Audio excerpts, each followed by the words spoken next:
امام مسلم رحمه الله د یوې مسلمانې او صالحې ښځې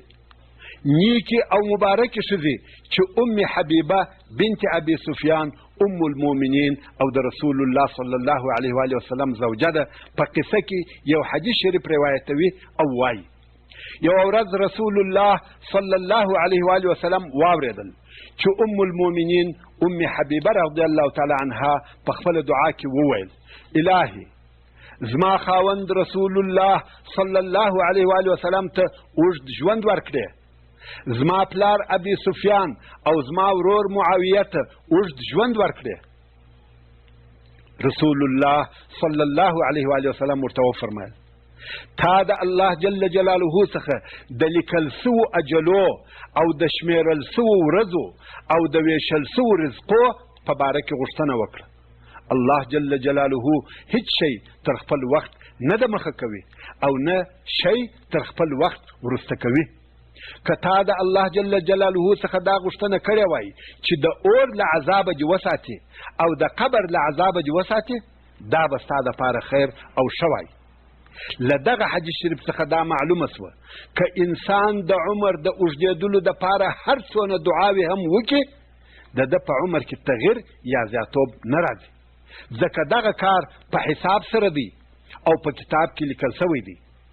همدارنګه په هغه حدیث شریف کې چې امام بخاري د عبدالله ابن عمر رضی الله تعالی عنهما څخه روایتوي رسول الله صلی الله علیه و وسلم فرمایي غیبي شیان پنځه دي پنځه غیبي شیان دي چې علم یې بې له الله جل جلاله د بل چا سره نسته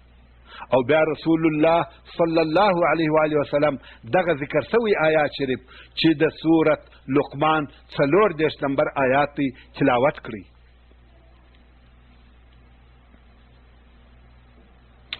ان الله عنده علم الساعة وينزل الغيث ويعلم ما في الأرحام وما تدري نفس ماذا تكسب غدا وما تدري نفس بأي أرض تموت إن الله عليم خبير چې په دغه آیات شریف کې هغه پنځه غیبي شیان ذکر شوي دي چې علم یې بې له الله جل جلاله بل د هیچا سره نسته هغه پنځه شیان داسې دي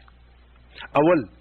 د قیامت د ورځې د قائمېدلو علم او خبر چې کله قیامت کېږي یوازې د الله جل جلاله سره دغه علم دی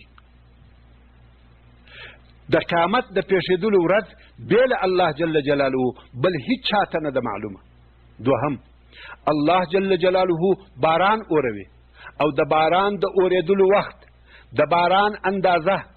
د باران د اورېدلو اسباب او د باران د اورېدلو ځای یوازې الله جل جلاله ته معلوم دي دریم الله جل جلاله ته هغه څه معلوم دي چې د مندو د حامله ښځو په رحمو یا په نسو کې دي سبحان الله مور کوچنی په نس کې ګرځوي خو یوازې مور نه بلکې هیڅ چاته دا نه وي معلومه چې هلک دی که انجلۍ عمر یې ډېر دی که لږ نیکبخته دی که بدبخته رزق به یې پراخه وي که تنګ څلرم هیڅ چاته دا نه ده معلومه چې سبا به څه کوم دا چې شیطان ځینې انسانان په دې سره خطا باسي چې نن مزې او چړچې کوه د ګناهو څخه چې د زړه غواړي هغه کوه بیا به حج وکې توبه به وباسې او ښه سړی به سې د هغه د جواب دپاره فقط دغه خبره کافي ده چې هیڅ انسان ته دا نه ده معلومه چې سبا به څه کوم ځکه د څه کولو دپاره ژوند پکار دی او دا نه ده معلومه چې دی به سبا ژوندی وي که یا نو کله چې چاته دا نه وي معلومه چې سبا به ژوندی یم که یا نو بیا په کم امید او کم اعتماد د نن ورځې د بدیو او ګناهو جبیره سبا کولی شي او دا چاته معلومه ده چې سبا به د توبې ایستلو دپاره وخت ولرم که یا پنځم دا هم هیڅ چاته نه ده معلومه چې پر کومه مځکه او چیرې به مرم رسول الله صلی الله علیه و وسلم